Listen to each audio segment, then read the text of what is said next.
Hello, everyone. Welcome to Overtime. My name is Nicholas Lamar Suter, and with me today is Commander Lance McMillan.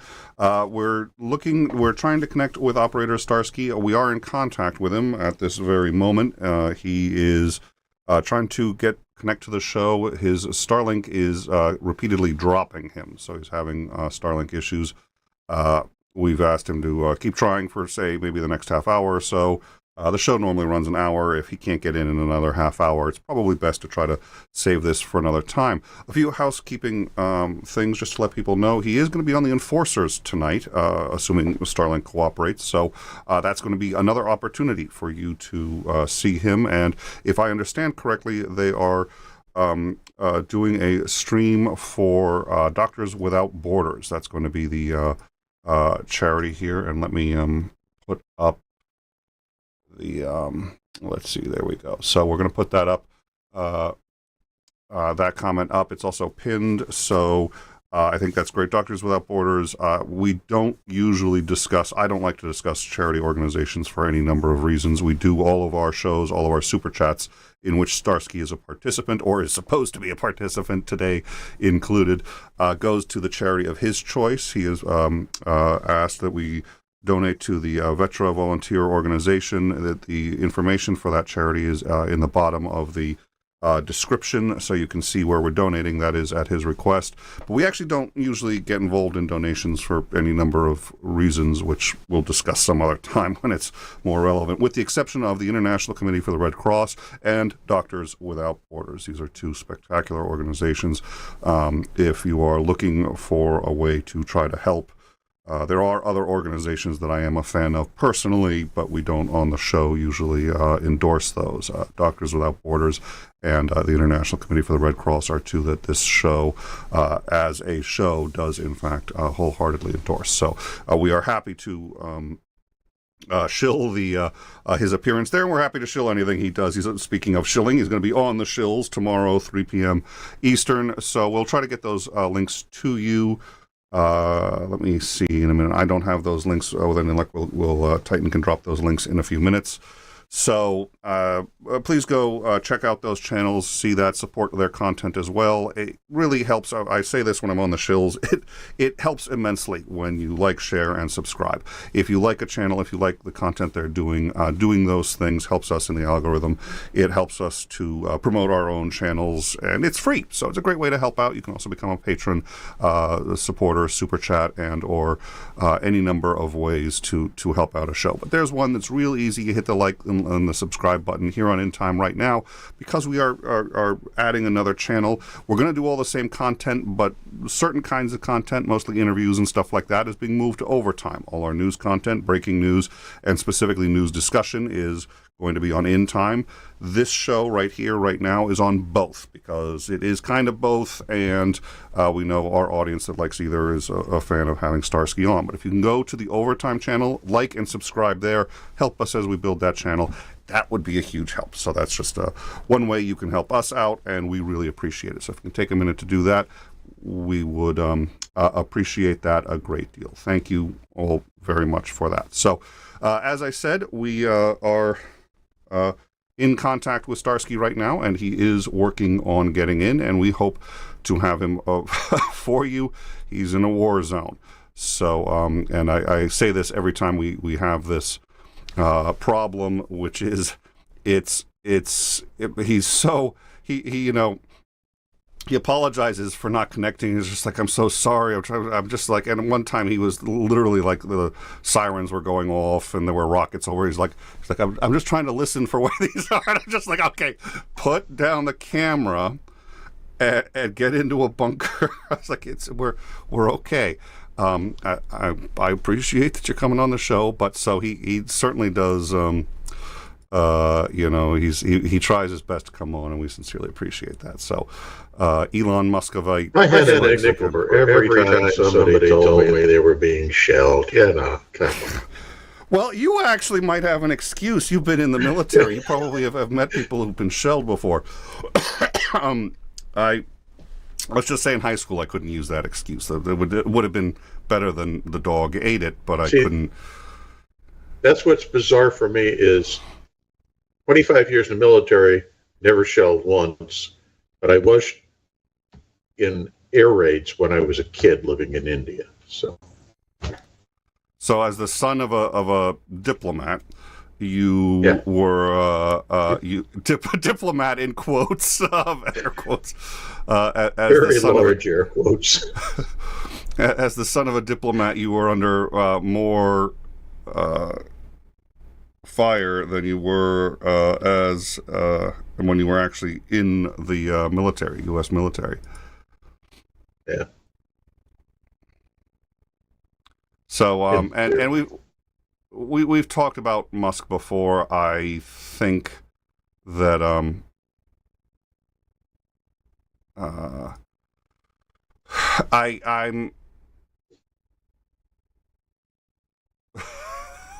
thank you. Your channels confuse me, but I'll get it with time.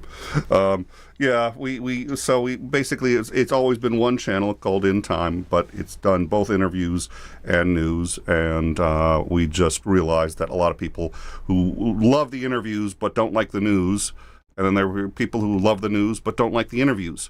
And the interviews that aren't news related but are educational in one way or another. So, well, that's it. We've created another channel, the sort of educational, much more evergreen stuff that isn't really necessarily, breaking news or happening right now, but is still worth knowing and discussing. We've been discussing problems specifically with news media. Sometimes we'll discuss psychology, human propensity for how we gather information and do it incorrectly. And I think it's all appropriate to In Time, but it's actually stuff that the people who really follow us for the news don't like. And it was just better for everybody, especially our audience, to split it, and then you only get notifications on the stuff you want to see. But that means then we have to basically start another channel from scratch, and we have to get it to 1,000 subs as quickly as possible so that A, it's monetized, and B, it has all the features that In Time has, and the channels can work together. And then you subscribe to both if you like both, or just one if you like one. There were plenty of people who were like, oh, we love talking psychology, but, why are you doing this breaking news stuff? So we're like, okay, we'll make everybody happy, 2 separate channels. That's the deal. But since the other channel is still really growing, we're plugging it, and then once it's to 1,000, we're gonna not merge them so much because it confuses people, most of all me. So we'll get on that. So at any rate, as I said, we are waiting on Starsky, but until then, I think there's a lot to discuss. I was talking about Musk. And I don't like the guy for any number of reasons, some of them just personal. There are ways in which just the way he talks, the way he acts, really gets on my nerves and has for a very long time. And others much more professional. I don't appreciate certain views and how he's operating his business and what he's doing with it. But all that notwithstanding, I think he's more motivated by money and influence and being the cool kid in the room than he is a hatred of Ukraine or anything like that. I don't think he cares about Ukraine one iota, and I'm not convinced that he didn't just donate all the Starlink stuff to Ukraine so that he could build the DoD later, which is exactly what he tried to do. I don't think that was out of the blue, so I think he was trying to get him on the hook for that. Could be wrong, but I don't know. What are your thoughts? He probably also liked the free press. And I was impressed when he first did it because I was like, okay, that's a really humanitarian thing to do. And by the way, Starlink it costs $750 million a year just running it in Ukraine. That's what it costs. That is no small amount of change for anybody. And Musk may have been at the time the richest man in the world. But let's not pretend like we can decide how he's going to spend his money and that he should go around burning it on all these things. But I thought it was a really great thing to do. But honestly, if instead of buying Twitter for $44 billion, he just said, I'm going to give Ukraine Starlink for free for 44 months, that would have made a lot of people in Ukraine and on Twitter a lot fucking happier. He seems to have messed up a lot of people's lives for the tune of $44 billion. But all right. So Commander, normally this is the point where I would... Oh, and we have a ding here. I do believe that is Starsky. So let us... yeah. And if I get him in, it'll take me a minute to get his camera on, but I do see him, and he does appear to be in the room. It's taking a second. Hello, can you hear me? Yes, sir. We can hear you just fine. Welcome, Starsky. How are you? Thank you so much. I'm fine, but my camera not so much because Starlink decided to kill me tonight. So. All right, we'll leave your camera off. I think that's a great idea. Welcome, thank you. We were. Somebody had called. I love this. We reiterated this. Someone had called Elon Musk, 𝐒𝐤𝐬𝐿, which I thought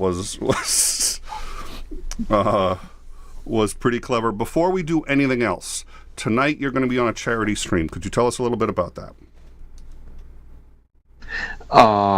Yeah, so tonight we'll be at the Enforcer stream together with Ukraine Matters and Denis Davidov, and hopefully we'll have some great time, so you are invited, of course.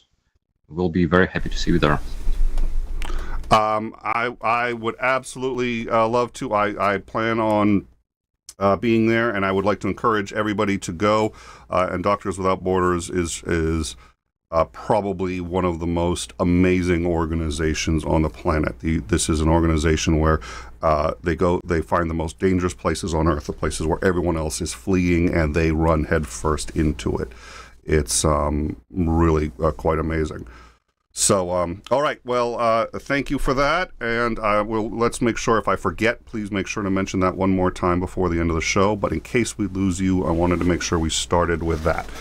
So, Starsky, welcome. So good to see you. Thank you so much for all your efforts to connect. I know it was a challenge, so we appreciate it.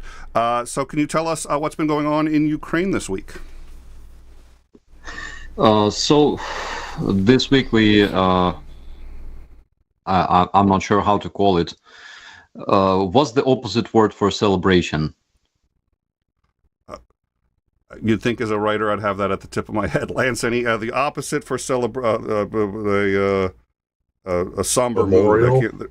Memorial was the first thought that came to my mind, but certainly it was, yeah, let's say either a memorial or it was certainly a somber and depressing mood. There was a something like that. So that word for the year of this invasion that happened exactly 1 year ago in Ukraine, and we were remembering everybody who lost their lives because of this invasion in Ukraine. And here in 𝐒𝐤𝐬𝐿 specifically, because 𝐒𝐤𝐤𝐿 was one of the first places, and my brigade actually was fighting Russians, and they were taking first combat in 2 different areas of Ukraine simultaneously, on the east and at the 𝐒𝐤𝐤𝐿 near Kyiv. So we had quite some things to remember today. To my people, to Ukrainian, this month, February, stretched to the size of the year, because a lot of us still live in February last year, unfortunately, and. There were some great news for us from the United Nations, because General Assembly of the United Nations finally adopted the resolution condemning the Russian invasion in Ukraine and calling Russian troops to withdraw from the territory of Ukraine.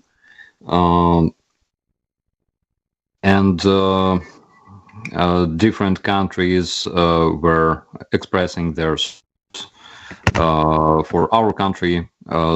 Today, the Prime Minister of Spain visited Irpin and Bucha, and he also said that Ukraine is supported by his country. He said that Russia will never win this war because Spain stands with Ukrainian people. So we had mixed feelings. Of course, we still expect that maybe tonight Russians will perform some new terrorist act. Maybe it will be another missile strike on Ukraine, and the weather actually may support that, because it's raining in Kyiv right now, and if they launch their drones tonight, it will be harder to shoot them down. So we are prepared for any surprises that Russians can bring us tonight. And you know, the new year started, new year of resistance, new year of fighting. Ukrainians will continue fighting because we have no other choice. We don't want to die like people, like nation, like European nation. We don't want to die as a country, and we will never let it happen. It's not a pleasant anniversary to celebrate. I think you've got a lot to be proud of, but I can only imagine the trauma. You did an interview on CBS News, and we'll be dropping the link to that shortly. In that interview, you talk about the battle, that first battle at I can't say it right now. Hostomel. Thank you. Hostomel. Thank you. So, and you talk about that, and I believe, if I recall, you had later said on your own live stream that some of the men who were there, who had been captured and returned, have since been lost. But also, there's been a lot of trauma, obviously, for everybody involved in having so many losses of their safety, their security, their friends and family, and their entire way of life has essentially been obliterated. So, but you had also, so I want to talk about that briefly without dwelling on it. And also, well, let's talk about that first, and then I'll ask you a question about Hostomel. Yeah, sure. Well, so, how has the way of life changed for Ukrainians now in 1 year out? I imagine it was very different a year ago. So you've been reflecting on that. What's changed? We lost a lot of friends, and we lost a lot of people dear to us. That's probably the biggest change. A lot of people lost their home. A lot of people were forced to move out and find refuge in other countries. So I cannot say that this war, changed anything for better for Ukrainians. Sometimes in the commentaries, some people who don't really understand what happens in Ukraine, they say that I'm very, very biased because I'm not talking about all the beautiful things that Russian invaders brought to Ukraine, probably. Something like that. They always say that, I'm only showing information very, very one-sided. I don't know what should I say about Russians other than we all want them to either die or go away and forget about Ukraine forever. And one thing changed for Ukrainians for sure is that we found a lot of friends around the world. And if there can be anything positive about this year, it's the fact that we found a lot of friends and supporters, people who can feel our pain, people who can empathize what we feel here in Ukraine. people who support us, and a lot of brave people who come to Ukraine, even despite the fact that it's dangerous, that there's a danger of missile strikes and terrorist acts and shellings. People from around the world keep coming to Ukraine to express their support and help Ukrainians with anything they can. I think this is very important because not only they help us physically with their humanitarian aid, with their psychological aid, psychological relief, with all those goods that they bring to our civilians as well as our soldiers, but they also help us psychologically and morally, because to Ukrainians, seeing foreigners, physically seeing them, not only on a screen, but physically seeing them here in Ukraine, is a huge psychological relief and support. So despite all those horrors that we went through during this year, but still there's one good thing that happened this year, and it's meeting a lot of decent people from all around the world. That is important, and that's one of the most positive changes that I can talk about. I've seen, and we've all experienced trauma. We've all been through trauma, and the only thing that I've sort of learned about trying to get through it myself is trying to remember the good that does come from it. And there's usually some good. It doesn't mean it was worth it. It doesn't mean would want it to have happened. But it sounds like Ukraine has found at least some positives that they can hold on to, and I'm impressed that you're holding on to it. So, and I'm very glad to. I'm glad my country is as much a part of that help as it is. I'm proud of that, and proud to be able to have these discussions with you. When you were talking with CBS News, and let me drop the link to that interview, you had mentioned something that I thought was interesting. The men captured at Hostomel had, when they were released, said that they were all asked one question, and it was the same question. What was the question they were all asked? Why did you start shooting? The defenders of Hostomel were asked by the invaders, "Why are you shooting at us?" Yeah, it was crazy. And on the other hand, again,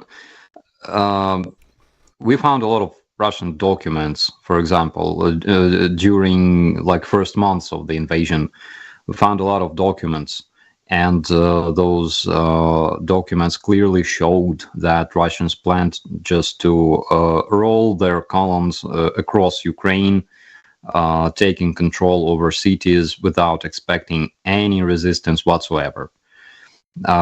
So we basically have a proof that shows that Russians clearly believed in their own propaganda, in their own lies. And that was the reason why they lost so many orcs during first weeks, first months of the invasion.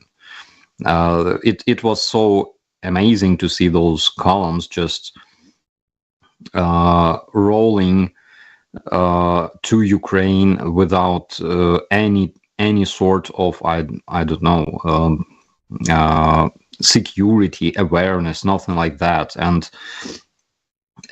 when they faced our troops, and when they were shelled and shot at, the only thought that we had was that nobody fights like that. You don't just roll into a country in columns,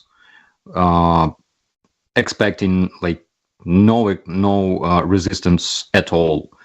You don't do that. Armies don't do like that. That's why they died. That's why a lot of them died here. Well, it sounds to me like it's very similar to the way the German forces, when they went into Austria, were in 38, which was, nobody's going to object. Everybody wants this. This is us restoring the homeland kind of thing. And I suspect that that's kind of the way this was put out to everybody in the Russian army, is that, you're going to be welcomed with bread and salt, and everything's going to be wonderful, and flowers for everybody, and a pretty girl in every corner. It's completely unrealistic assessment of what the situation was. Absolutely. They had absolutely distorted picture of reality of what actually happens in Ukraine.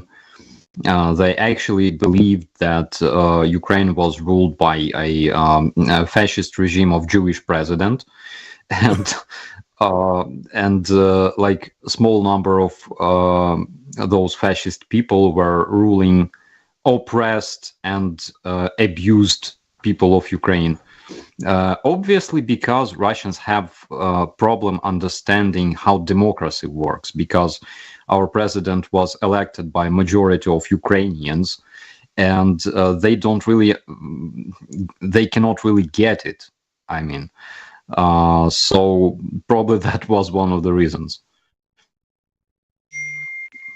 So what else? They don't really understand how it feels to have a different president. That's the point.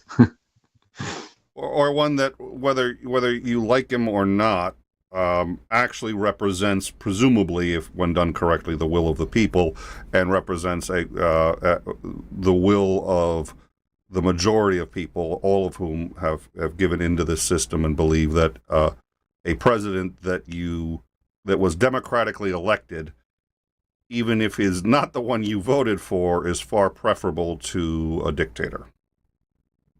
Yeah, absolutely. And a lot of, let's say, supporters of the Russian terrorism, they say that, Zelensky was the worst choice ever, the worst man ever, and things like that. Like he's a true Nazi and things like that.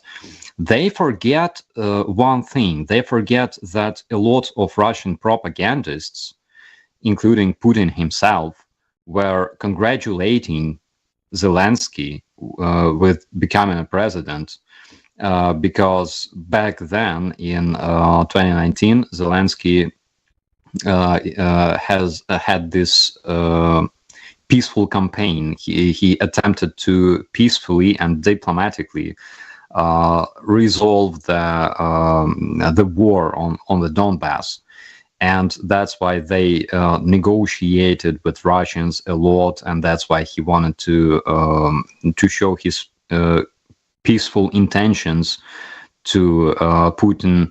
And we all remember that as soon as Zelensky became a president, there was this huge prisoner exchange. It happened I think less than a month after his election.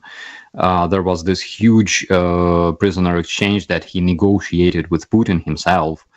And Putin was so happy that Zelensky became a president instead of the previous president. So a lot of people forget about it because, they gotta train their memory. I don't know, but that's the fact. He was very convenient president for Putin. He was very convenient representative of Ukraine, like diplomatic counterpart for Putin. So people should remind themselves about that. It only happened like 4 years ago. Not that many years passed since then, since that time. Well, the assumption was, now he was a comedian. He was an actor on television and a comedy show. I think the assumption was, well, hey, great, it's nice that he wants to dabble in politics, but he's not going to be an effective president. Was that sort of a concern that was levied? Could be, of course, because President Zelensky showed that he can learn very, very fast. Ukrainians have this thing. This is our, I would say, ethnic or national thing, that we can learn very fast. And when Zelensky became president, it took him just a small time to understand the situation, to when he received access to all those levels of the information. He started to understand what happens, and eventually he realized that you cannot negotiate with Putin. It makes absolutely no sense, because he doesn't keep his word.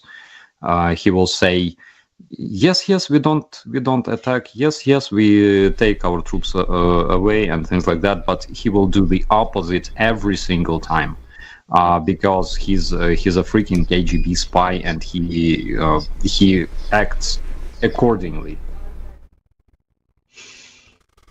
So, what else has been going on in the last week in Ukraine? So what else? We are expecting our first Leopard tanks very soon from Poland. We also expect our crews that received their training, and new vehicles, new weapons. Recently there was some terrible smoking incident in Mariupol, and Russians still cannot understand what happened. However, to us it's very, very clear they should stop smoking in wrong places, and they should stick to the safety rules. So currently they're trying to realize what could strike them so far away from the front lines.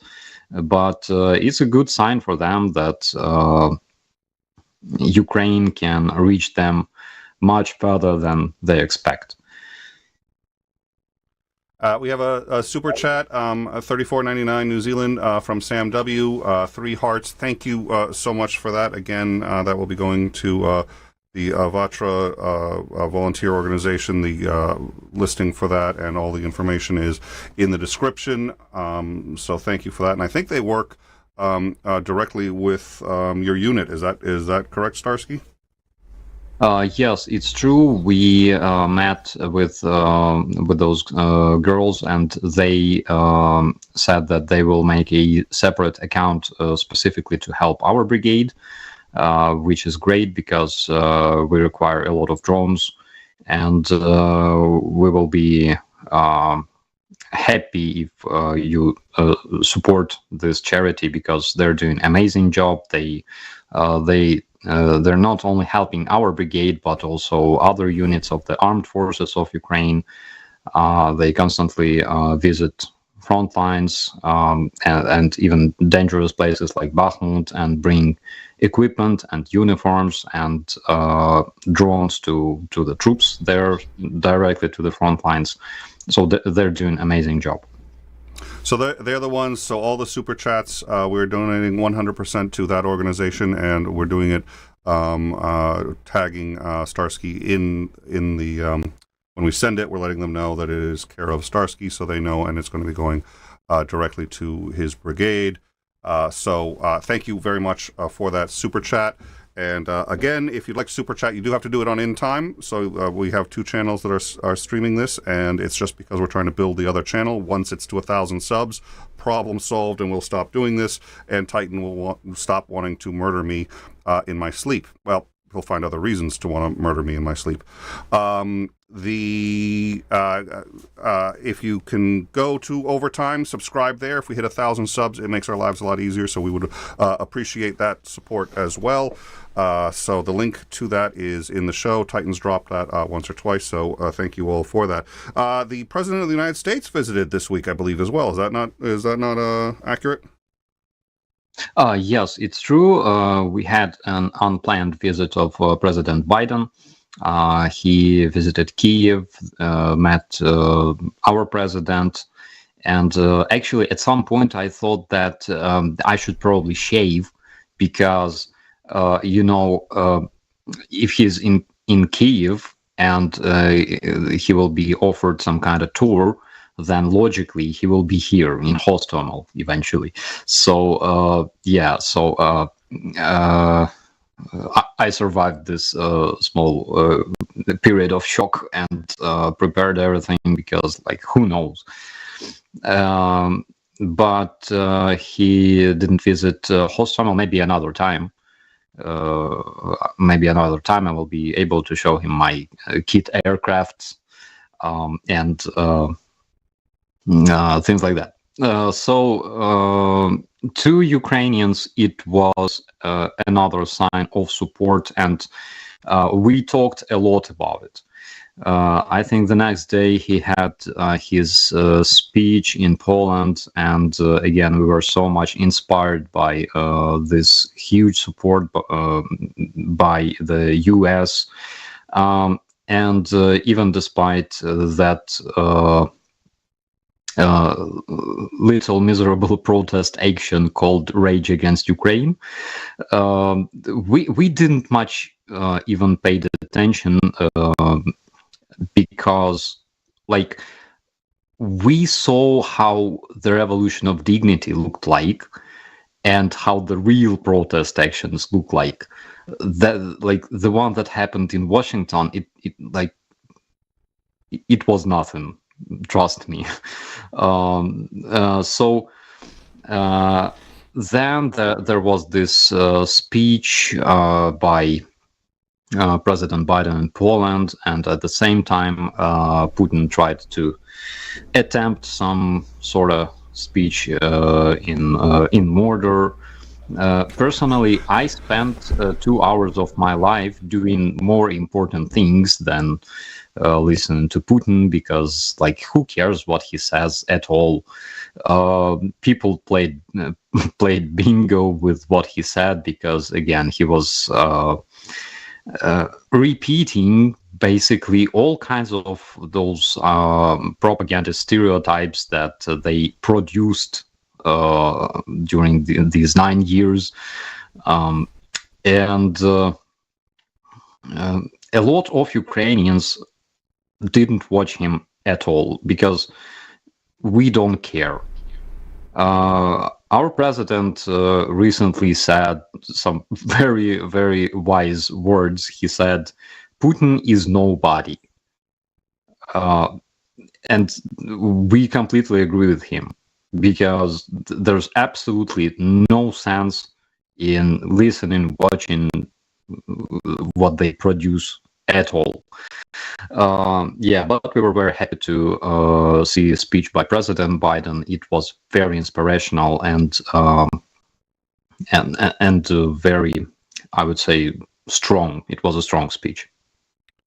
All right, we have Commander Lance McMillan here, and I very much value his input, so I'd like to pass it off to him in a minute. I want to do two quick things before we do that. The first is we have a picture, because Zelensky is actually, this is the second American president that Zelensky has met. He also met President Trump. We have a picture of the meeting with President Trump and a picture of the meeting with President Biden. We will put both up at the same time. Lance knows what's coming. At the top there, you can see his meeting with Trump, and at the bottom, you can see his meeting with Biden. If you look in the Oxford English Dictionary, the definition of stink eye includes that photograph with and anybody who's familiar with the how and why of this, Zelensky was displeased. and for very good fucking reasons. This is its own story, and we covered this when it happened. So we can discuss that at some other point, but there is a marked difference in how each president handles a wide variety of things, the sovereignty of other friendly nations not being the least of them. We have 2 or 3 super chats. Thank you all very much for those super chats. Let's see, we've got Cheryl Waitley for a $9.99. Thank you very much, Cheryl. We appreciate that, and we will be passing that super chat along with the others. Along 500 Danish kroner, Slava Ukraine from more Mule. Thank you very much for that. Just FYI, again, these are all charity, but it actually also does help the channel because YouTube doesn't know what we do with the money or really care. So we, you're supporting our show as well just because it helps us in the algorithm. So thank you for supporting us. Thank you very much for allowing us to pass that on to the 𝐓𝐢𝐻𝐚𝐬 organization. So thank you all for that support. We appreciate it, and it makes it even more rewarding to do shows like this, which is already a blast with Starsky. They're kind of fun with Starsky, I have to admit. He's got a way of making stuff fun. So does McMillan when he's not committing libel against the richest or second richest. We're not going to revisit that one. Garth McKeel, Canadian $5. Listening to this stream on a tugboat in a remote coastal British Columbia. Musk hasn't nerfed my Starlink yet. Well, don't worry, he will. Canadian $139.99, $140 Canadian from level 70. I hope this small amount helps. Well, level 70, you've been around. I've seen you on the shills. Let's not be too humble about this. You've donated to a great many times, and I think have been a great supporter of Starsky's and anyone who platforms Starsky. So it's great to see you as always, and thank you very much for all of that. And that said, let me pass this on to our own Commander Lance McMillan. Commander, anything that you wanted to ask or discuss with Starsky? Well, I love the opening comment of Biden's unplanned visit. I guarantee you this was not unplanned. It may have been a surprise, but the logistics that go into something like this would have been huge. But I'm glad that they did that. I think even if you just look at it from a purely symbolic standpoint, it has a profound impact, and I'm glad that he did that. I imagine he met with a great deal of initial pushback from his own security detail. I can't imagine it. Oh yeah, let's go right into the heart of the war zone.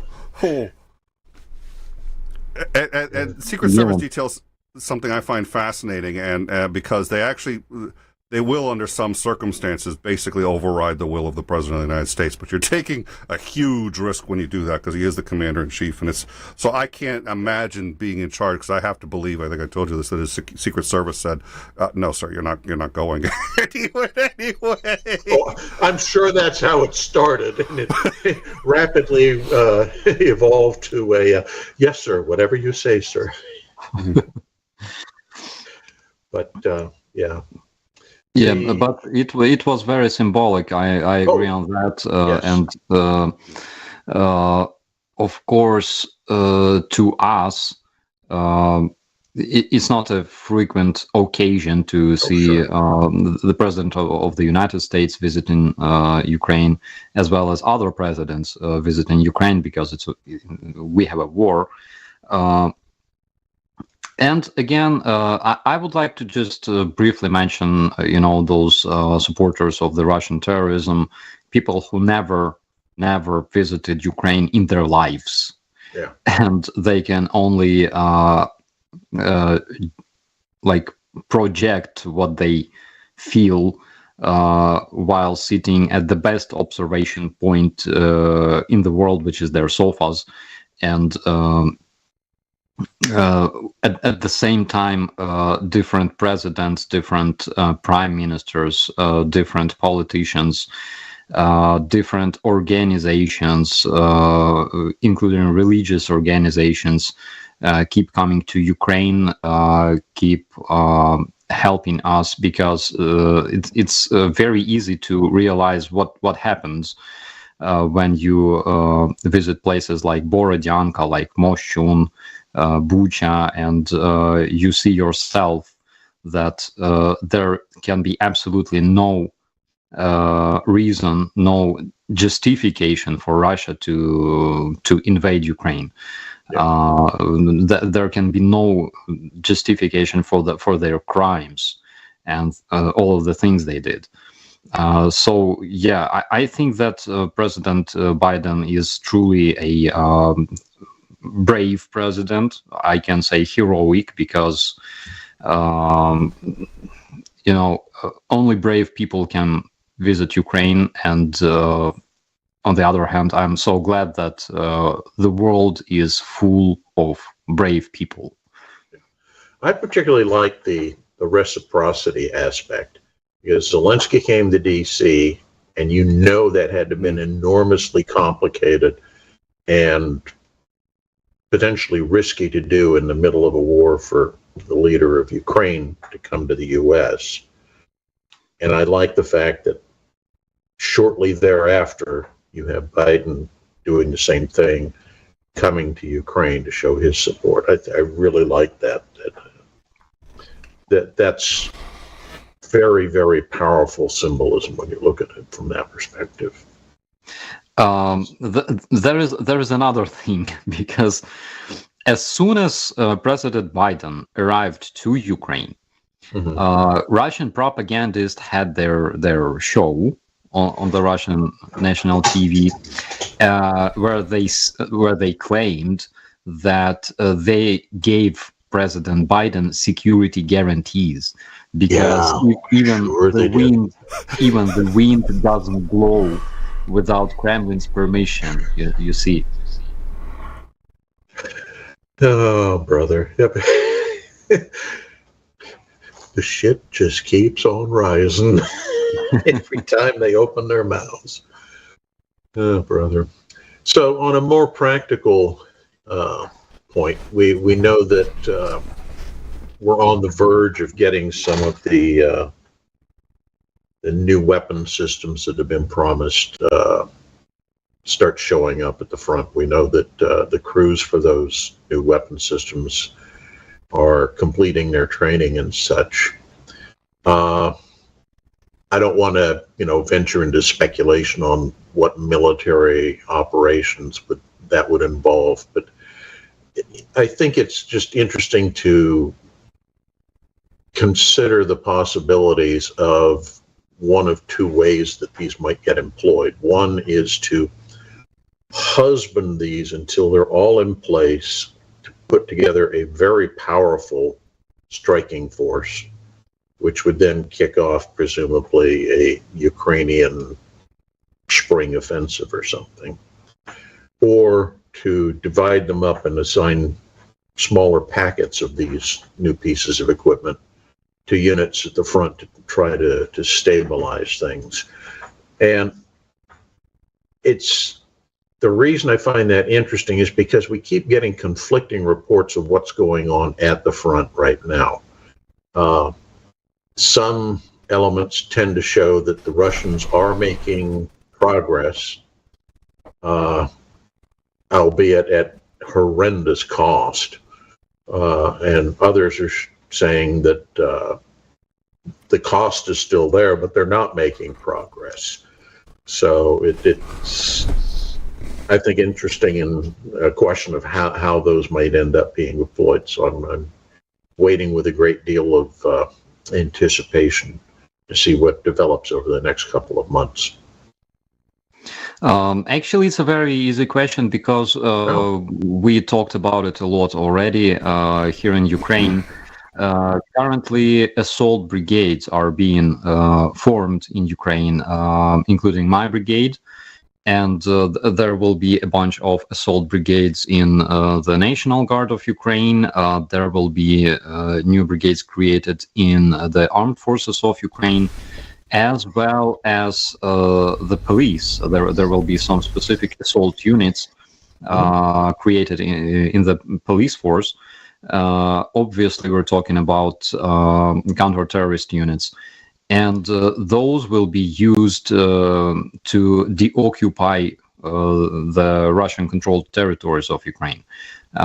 Actually, it's not a secret. We're talking about it for quite a while here in Ukraine, in our informational field. Personally, I have like 2 interviews a day regarding this. Oh, yeah.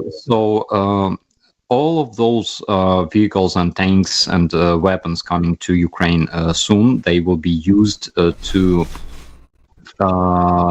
form those brigades, to equip those assault brigades with Bradleys, with Leopard tanks, and then they will be used to deoccupy territories.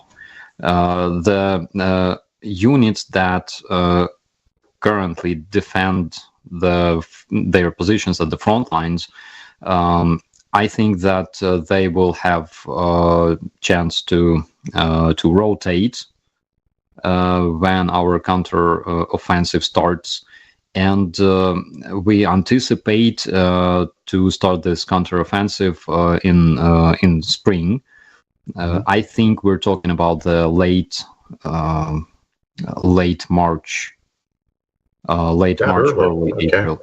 Yeah, very early, but because even our president talks about it a lot, I think that he has reasons to say that. Your brigade got a code word under this new organization, is that right? Or a code name?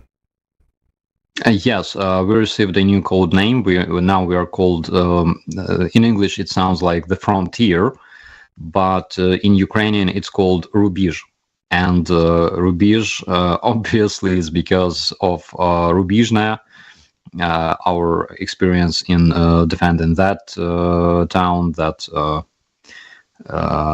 we defended for 4 months during basically spring and summer last year.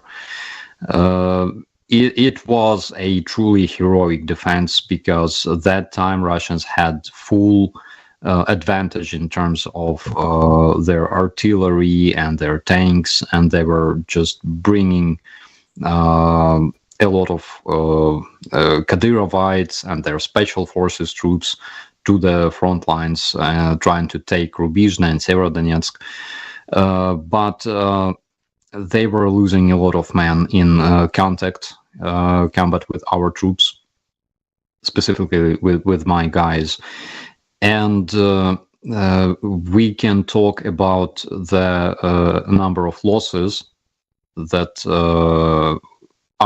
my brigade and Russians took in 𝐓𝐲𝐻𝐻.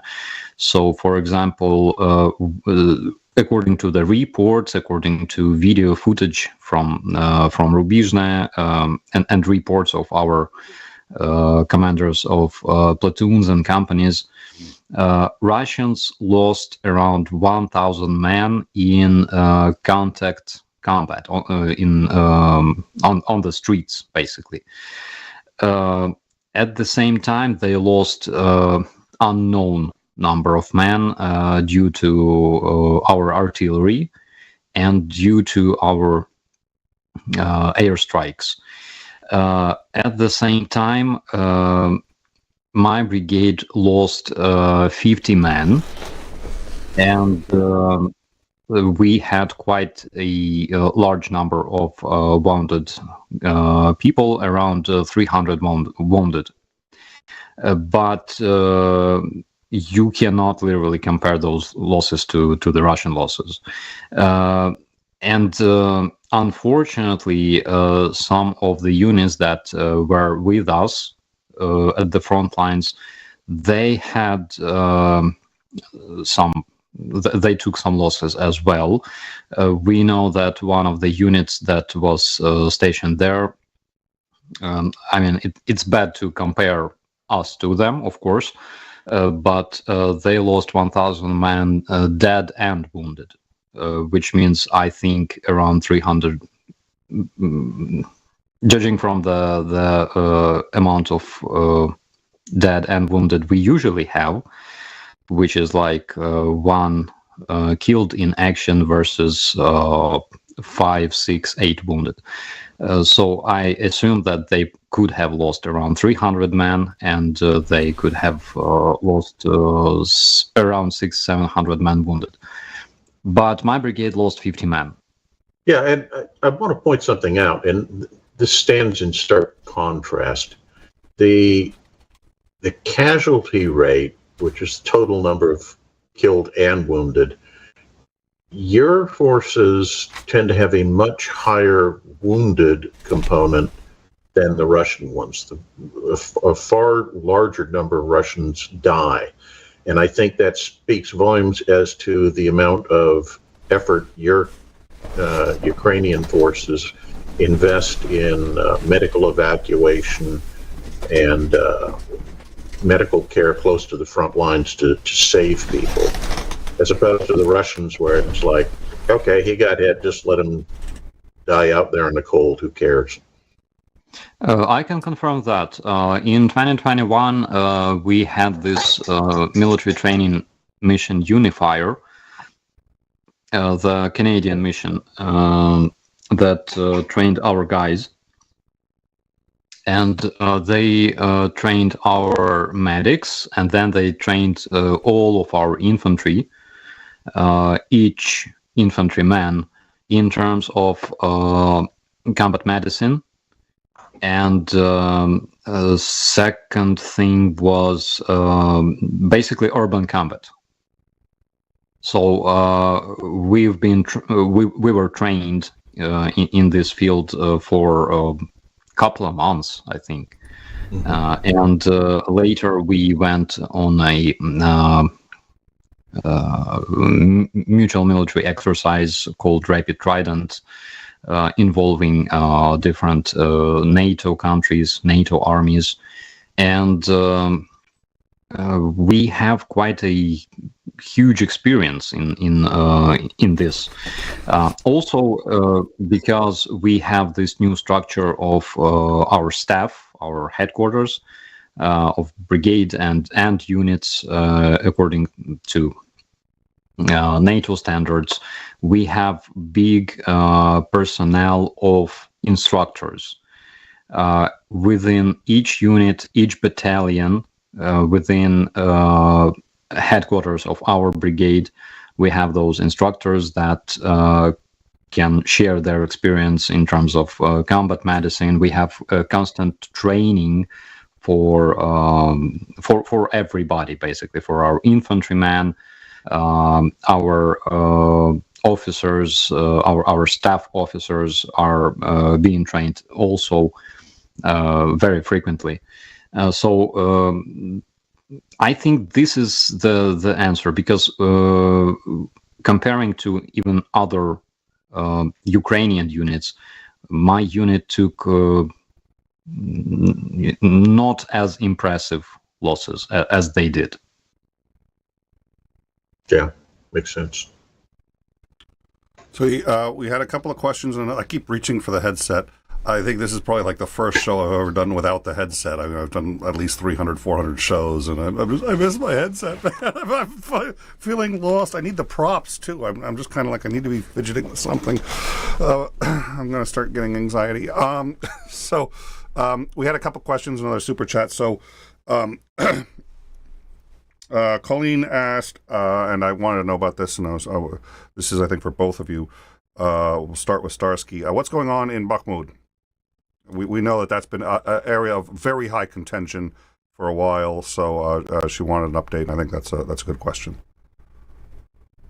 The situation didn't change much. I can say that Russians keep attempting their numerous attacks every day.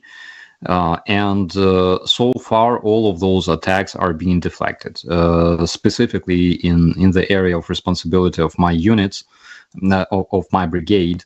That's the picture. So Russians trying to throw more and more men, and they have multiple attacks every day. But one thing that we noticed is that they don't have, let's say, as much artillery support and as much support from the armored vehicles and tanks as previously. This support, let's say, is decreasing every day. So we can see that they're trying to throw more and more men, more infantry, but at the same time they involve less and less tanks and armored vehicles. So that's the reason why all of those attacks are not successful. Commander, thoughts on Bakhmut? The maps that I've been seeing, which are from a number of different sources, but are all generally in agreement, make it appear that the Russians are trying to encircle Bakhmut. The troops in Bakhmut proper seem to be holding their ground quite well, but the flanks are very gradually collapsing inwards. And if the situation gets bad enough, I suspect that the Ukrainian forces may end up having to conduct a withdrawal rather than sacrifice all the troops in there for no purpose. But at the same time, if I were looking for a localized counterattack to stabilize the situation, it would be against the wings of the Russian forces that are threatening to encircle the city. I think Bakhmut is a great example of attritional warfare being used to the advantage of the defender. The Ukrainians are literally bleeding the Russian army white. They're down to the point where not only have they exhausted many of the Mobics and many of the troops that Wagner Group recruited out of the prisons. Those are pretty much, it appears to be gone at this point. They're now actually throwing the few remaining units they have that are of decent quality into that fight, and those are getting slaughtered as well. So if you were trying to set your situation up for a good counteroffensive to develop in the spring sometime, as Starsky alluded to, possibly as early as March, that would be the way to do it.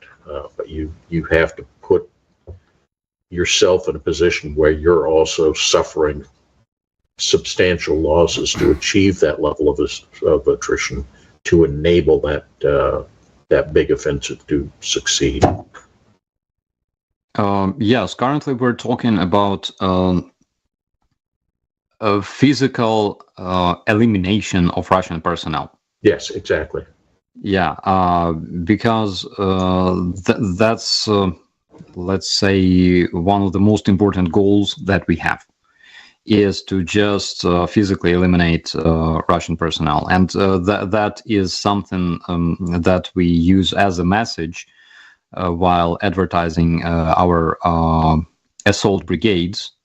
On the Ukrainian TV and radio, we're saying that the only way to have this retaliation for everything that Russians did is to take weapons, take a rifle, and physically kill them. That's the only way. So I think that it's let's say it's reasonable because we realize that Russians can bring more and more men, and they will not just disappear.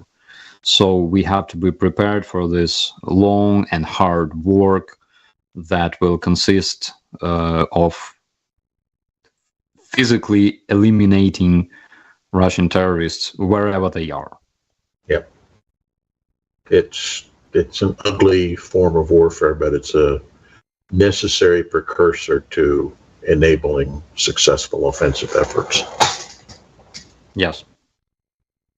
All right, we have a Canadian 1399 from level 70. Starsky, do you know what the casualty ratio is between Ukraine and Russia? Some sources say Ukraine has as high as 100,000 versus 1,800,000 for that's not 1,800. Sorry, 180,000 for the Russians. Seems off to me. So. Yeah, I'd like to get Starsky's take on that. The question was directed at him, but I am going to ask the commander a follow-up. So please, Starsky. I know only the official numbers that are published by our general staff. So basically, I base my expertise, so-called, on the reports of the general staff. And according to the general staff of Ukraine, Russians lost 46. What was the most recent? Yeah, the last I heard was 144, but that I'm been out of touch for about 2 weeks. So. Yes, and I can tell you this: officers in the general staff are very, very busy every night, because when our civilian people go to sleep, those officers, and there's a big department that analyzes all the footage, all the reports, and they're basically counting Russian bodies. So it's a tough job. I think they deserve our, I don't know, they deserve a beer sometime. So as for Ukrainian losses, I noticed that the rate is something like 1 Ukrainian versus 8 Russians. The rate of those casualties. So we can count, basically. It's about 1 Ukrainian versus 7 or 8 Russians. So, Commander, we've heard a lot of different numbers for the losses for Russia, and I want to try to speculate on that for a minute, because I know you love it when I ask you to speculate. I will say, yeah, the Moscow Times came out 2 weeks ago and admitted that Russia had in fact lost as many as 10,000 people in 1 year of fighting in Ukraine. I will tell you, I find that number slightly suspect. I know they do propaganda, but wow! So that's yeah, that may have been loud in the mic there, but that was so. You've been watching this from the beginning. Yeah, it's tough. So I'll say this.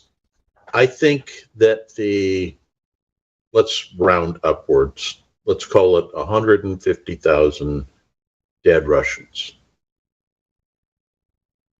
I don't want to say it's a deceptive number, but the Russians are using what I might call creative accounting on this. As we've gone over several times, the Russian army that the Ukrainians are fighting is actually 5 separate armies. And if you only account for one of those 5, then the numbers in question may approach what we're talking about from the Moscow standpoint. Now, for those of your audience who haven't monitored or followed our discussions, I'll go over real quickly. The 5 Russian armies are the regular Russian army, the MVD, which is their Ministry of the Interior, which has security troops, which are not necessarily trained for combat operations, but certainly are equipped and are being committed to the fighting here. Then you have the Wagner Group and other private military corporations. That's a separate group. Then you have what we call the 𝐒𝐤𝐬𝐜𝐿ites, who are kind of national guards for the semi-autonomous regions within Russia. And they're not technically part of the army. They're a separate personal militia aligned with the owner or the rulers of those particular autonomous regions. And then finally, you have the breakaway oblasts of Luhansk and Donetsk. And those are treated for accounting purposes as a separate entity.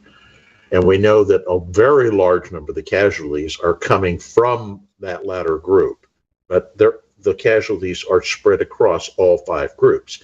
Now, if you very selectively cherry pick just one group, which supposedly would have suffered the fewest casualties, and you say, oh, we've only suffered this many casualties, there's a tiny element of truth to that. But I think overall, I think the 150 rough number is probably much closer to the truth. And then let's clarify. Just real quick, 150 dead. So not casualties, 150 that's dead. That's not casualties. Okay. That's pushing up sunflowers in a Ukrainian field somewhere. All right. And if you use the standard military rubric of about 3-to-1 casualty ratio, so for every dead guy, you got 3 guys who are wounded or missing, that pushes total Russian casualties in the war so far up over 500,000. Jesus. Yeah. Gaming with Robin. I have yes, please. I have a theory, not like a theory, but rather an observation.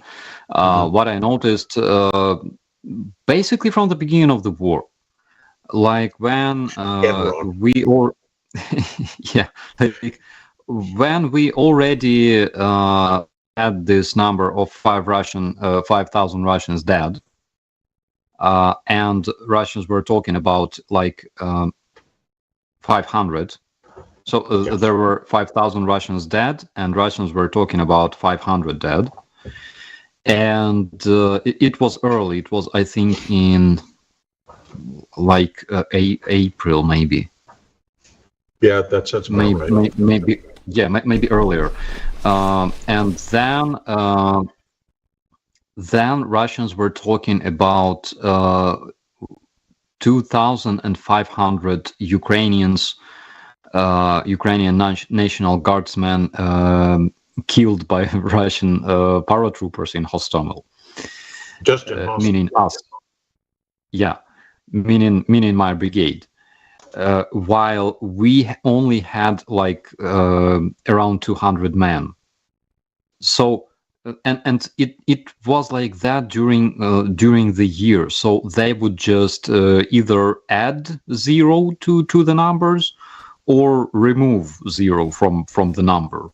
And my observation is that that's basically what they do. They either multiply by 10 when it comes to they have exact numbers, or not exact, but very, very close to the truth. They have some more or less precise numbers regarding their losses, regarding our losses. But what they do is they just primitively either multiply by 10 if they're talking about Ukrainians, if they're talking about destroyed HIMARS systems and things like that, destroyed drones. Because when they were talking about tanks, you remember that they literally destroyed twice as much tanks that we physically had in Ukraine. But usually it's like they either multiply by 10 or they divide by 10. And if they're talking about 10,000 dead, then probably this number of 140,000 is more or less precise.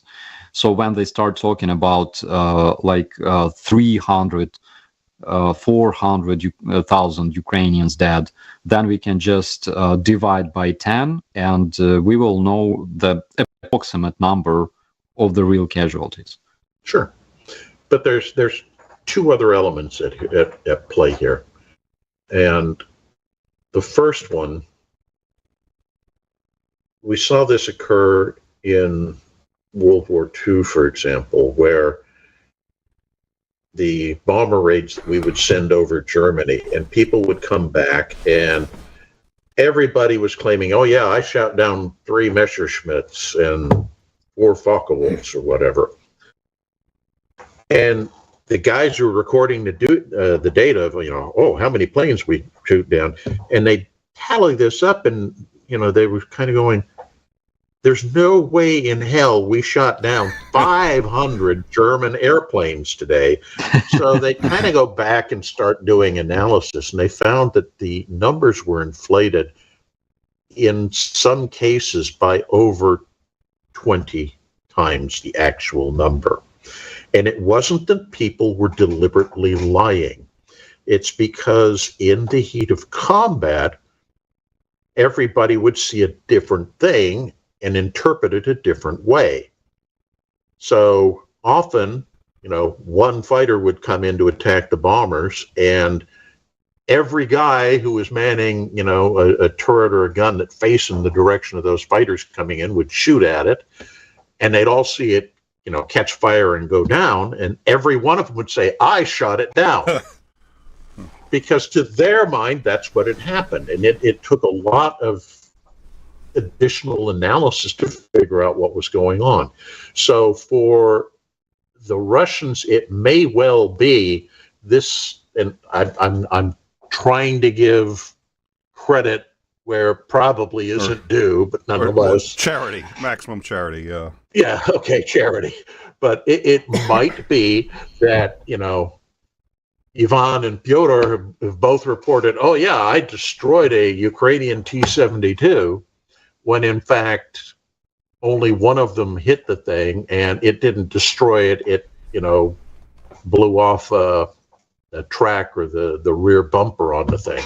And so the numbers get inflated, but what they're doing is at the higher headquarters level, where they should be tracking that downwards, what they're doing is instead just letting those numbers stand because it looks better for PR purposes. So that theoretically could be what's going on. I don't think it is, but in theory it could. I'm trying to do fairness here. No, So, I completely please. agree. Yeah. You please. Yeah, I completely agree, because some years ago, we were laughing at.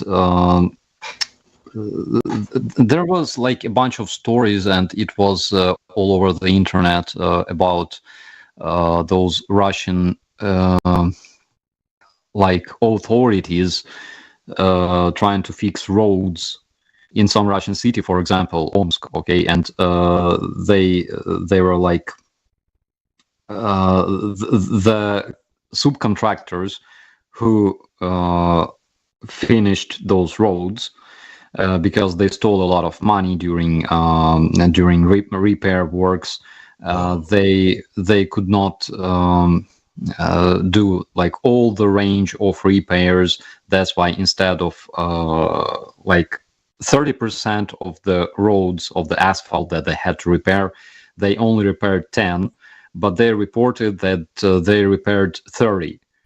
And then the chief that was responsible for the subcontractor, he reported to his chief that they repaired 50% because they just rounded up like.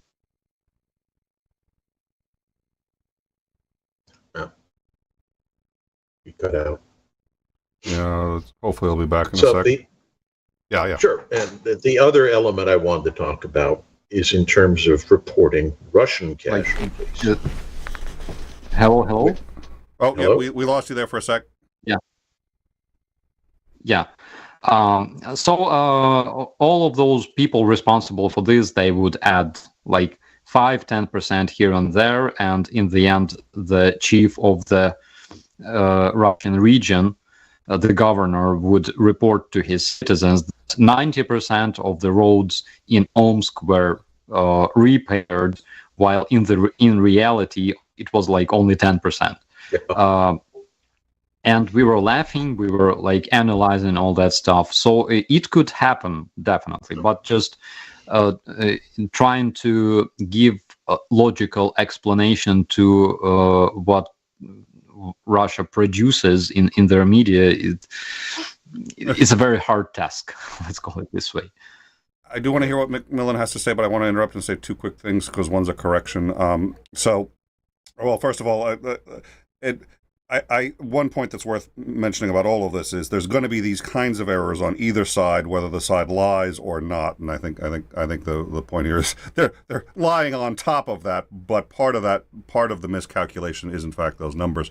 Titan pointed out, because I had mentioned about the Moscow Times, and Titan checked. Moscow Times is run from Amsterdam and generally has highly factual. I've cited them before, and they tend to be, but that was in fact their 10,000 confirmed dead as of 2 weeks ago. And they in the story they say confirmed dead. So if you're talking confirmed from Russia or from Moscow itself, then they're completely correct. The Moscow Times, it's been a while since I've looked into them. They usually seem to be pretty accurate, but having said that, I think they're limited in what they can say and do unless they're completely out of Amsterdam. I don't know. I should look into it, but thank you for the correction. You were going to say, McMillan. Yeah, that's actually a great segue. So Russian reporting, and it's maybe they're only talking about confirmed deaths. And we know that there's actually almost a built-in incentive for commanders and for the Russian system to underreport casualties, because if you confirm a casualty, then you have to pay out death benefits. And we're talking about a government that's already enormously cash-strapped because of all the sanctions and such. And this is also a military that we know went into this offensive with mobile crematoria accompanying the assault forces. Those weren't to be, burn Ukrainian bodies. Those were to burn Russian bodies to hide the casualties from their own people. And then you can simply say, oh, I'm sorry, Ivan and Pyotr, they didn't get killed in action. They simply deserted. So all of this adds up together to a definite effort to hide the actual numbers, not just from the international community, but also from a domestic audience for purely economic reasons. Yeah, it seems plausible to me. Yeah. The other thing I wanted to do, and I saw it's coming up in the scroll on the chat side, we do need to talk about this, is what's going on in Moldova and Transnistria right now. So we know that Prime Minister of Moldova said that that they need to deoccupy Transnistria, meaning that Russian troops have to leave. Currently, Russians are trying to pump up some kind of hysteria around Transnistria. So at this point, we are observing what happens, because there were like multiple panicking reports from Russians regarding that Ukrainian troops are gathering at the border with Moldova, basically, and they're preparing to attack and things like that. So currently we're observing probably Russians can create some provocation, or things like that. But they already made this message where they mentioned that, and again, it was really funny because they mentioned that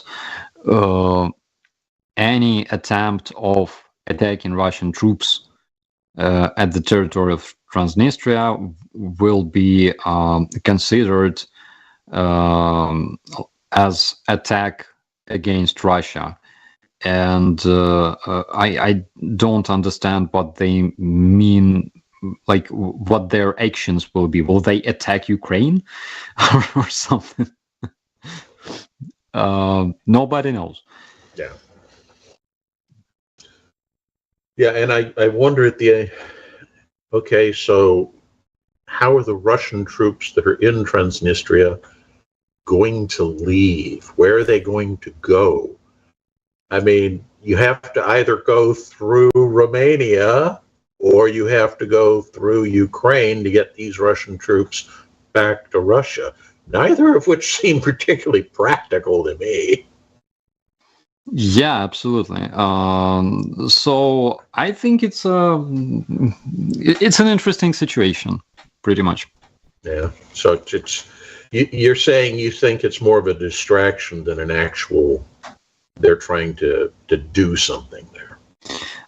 Yeah. Currently, we only can absorb that because I know that this situation gave birth to like 100 memes in Ukrainian Telegram channels already. And at this point, we can only observe what happens there because we don't have any details. On the other hand, of course, let's say taking that a small army of Russians that are locked in Transnistria basically for a year already. I think that taking them as prisoners looks very seducing to me, actually. Okay. All right, we have a couple of questions in Super Chats I want to get to. We did have a question from Tindra a while back. Where is the commander's dog? I told you, we're going to have to do a show, just the two of you bringing up your dogs. Just put the dog up on the camera and let me see if I can orient the camera. Try not to get seasick when I do this. We'll see if we can get Mr. Smiley. There's the big guy. He's resting. The other two are outside in the snow. With Malamutes, what do you expect? It's snow. It's the greatest thing in the world. We're going to roll in it all day long if we can. Oh, my dog too. Every time it's like he's never seen it before. €6 from Gaming with Robin. According to the latest statistics from Defense of Ukraine on the Birdie app, it's the official Defense of Ukraine account. The losses are 146,820 casualties as of 9 hours ago on the Ukrainian side. Thank you very much for that information. Gaming with Robin, that was right in the middle of that conversation. We obviously got I got a little behind on it. And we did get another super chat, and I'm having a hard time finding it. So while I look for that, we were also asked, Starsky, what is your opinion on Poroshenko? What's my opinion on Poroshenko? Well, he was democratically elected by people, and I cannot criticize my people for their choice. So my opinion on Poroshenko is absolutely the same as my opinion on Zelensky. They were both democratically elected, and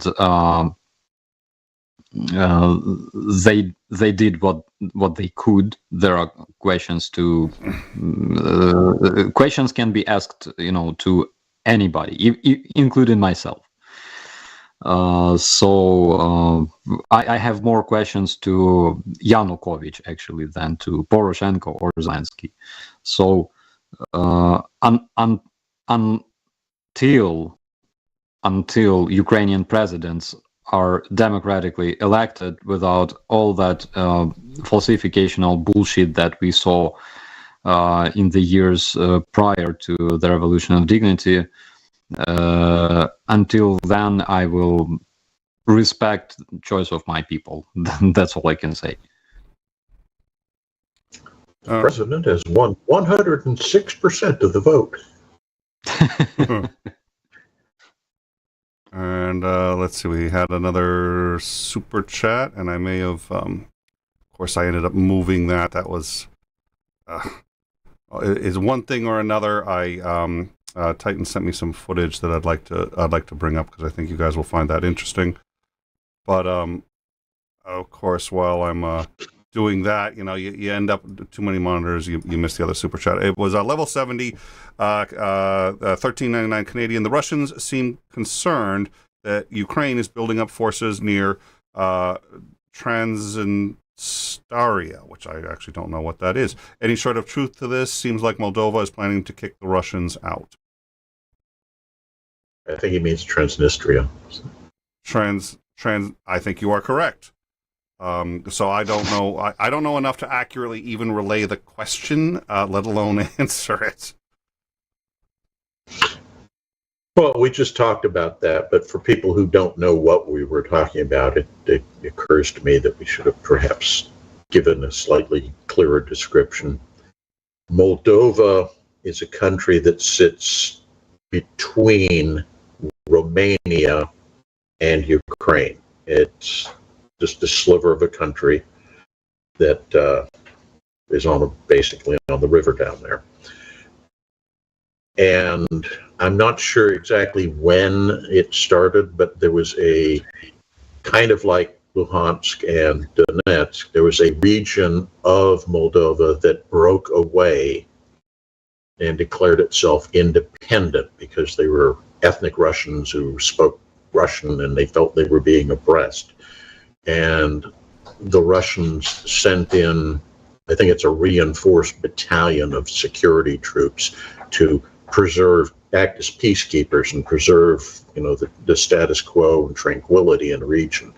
That's what we're talking about. So since the war has broken out between Ukraine and Russia, this group in Transnistria, which is the breakaway little republic down there, and the Russian peacekeepers that are there, they've been completely isolated, surrounded by countries that don't like them. So it's a tense situation, and the Russians are now, it appears, trying to do something to, we'll call it, open a second front down on that side of the Ukrainian border.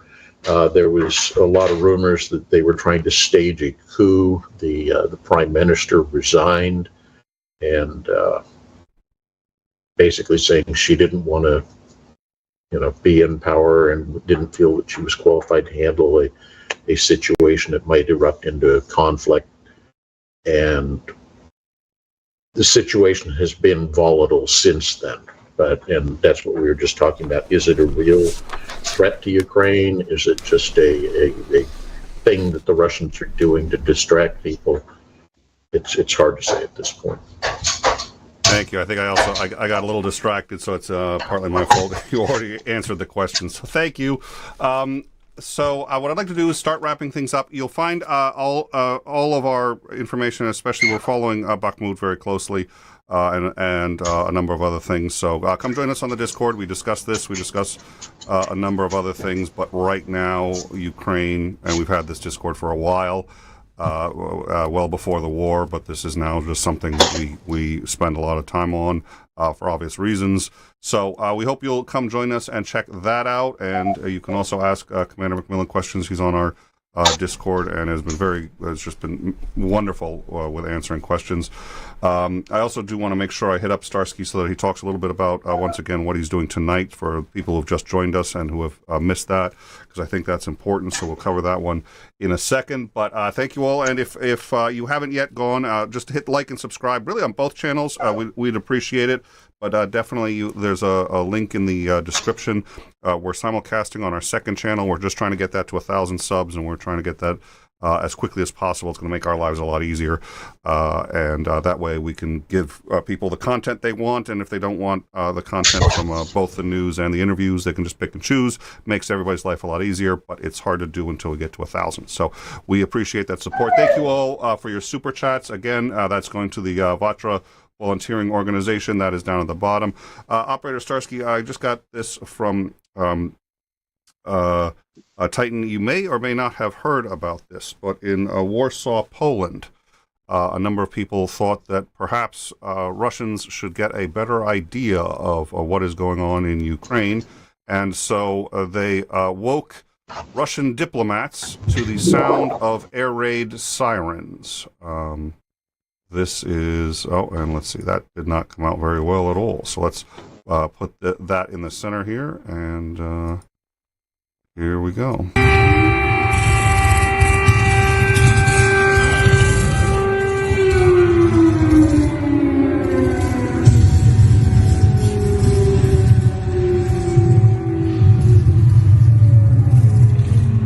So that is Russian diplomats in Warsaw at 6 a.m. this morning being awoken to air raid sirens, care of protesters.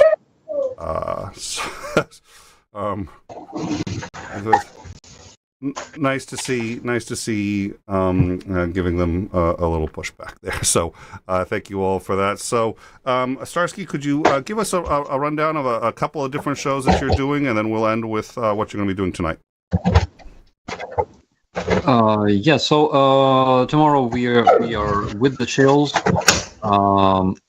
at around 10 p.m. Kyiv time.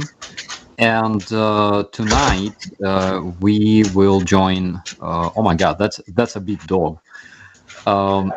Tonight we will join the Enforcers stream together with other bloggers like Ukraine Matters, like Dennis Davidov, and they are basically my buddies. So it will be a great stream, and we will be fundraising for Doctors Without Borders, one of the most kick-ass organizations. There's a lot of dogs. Yes, three Malamutes, and the big one is very big. Yeah. So looking forward to see you there tonight with us. I look forward to it. I will certainly be down there. I hope everyone listening to this will join. Obviously, I think it's a great way to both show your support for Ukraine and for the people who are discussing it and getting the word out, but also to support one of the most incredible organizations on the planet, Doctors Without Borders. Any final thoughts? Anything I missed? Either of you before we go? Other than to apologize for having to play dog herder. I had one outside who was trying to break through the window because it was time to come in, Dad. Time to come in. So. Well, it's been my experience. So Fooch has his own following, and it looks like your dogs are starting to get their own fan base. I'm not kidding. I told you that before we started the show. People really like, and your dogs were asked about during the show. It's in the line. No. So I wasn't asked. Okay. Well, the big fellow's outside sulking in the snow now. So. Yeah, actually, tonight we had some oh my God, reconnaissance operation done together with 𝐓𝐢𝐻𝐚𝐬, because 𝐓𝐢𝐻𝐚𝐬 started barking for some reason, and I had to take my rifle and go assess the perimeter, and everything was clear. Probably he felt some kind of danger. Probably he had a bad dream, I don't know. but it's always great to have dog in the house, and dogs are our best friends. We spent thousands of years sharing same homes, same food together, and unlike cats, dogs respect people, and they always look forward to play with us and spend time with us. So basically we're like the same tribe with them. So yeah, if you like dogs, give us a thumbs up, and yeah, if you don't, I don't want to talk to you at all. Or let a mod know, and they will make sure you're not permitted to return to the channel. Well, in fact, a subtle knife just said never apologize for dog content. So I think you're in the clear, Commander. Operator, we look forward to seeing you tonight, and also on the shills. I think both Commander and I will try to make the shills tomorrow. That would be 3 p.m. Eastern time for those of you in the U.S. The shills is always a lot of fun, so I look forward to going there tomorrow. And for giving Dick a piece of my mind for my microphone issues, which is really not his fault, but I'm going to blame him anyway. So thank you very much for joining us, and we really look forward to, at a minimum, also seeing you next week, and thank you for your heroic efforts to connect to the show today. I know it was a challenge, and we're really glad you came, so thank you. Thank you so much. All right, see you all on the tonight. On the Enforcer channel. Again, we'll be dropping a link to that, and I'll update the description so that's there, because I want people to be able to find it. Shills tomorrow, and Operator Starsky with us next week. Have a great rest of your day and a good weekend all. Thank you.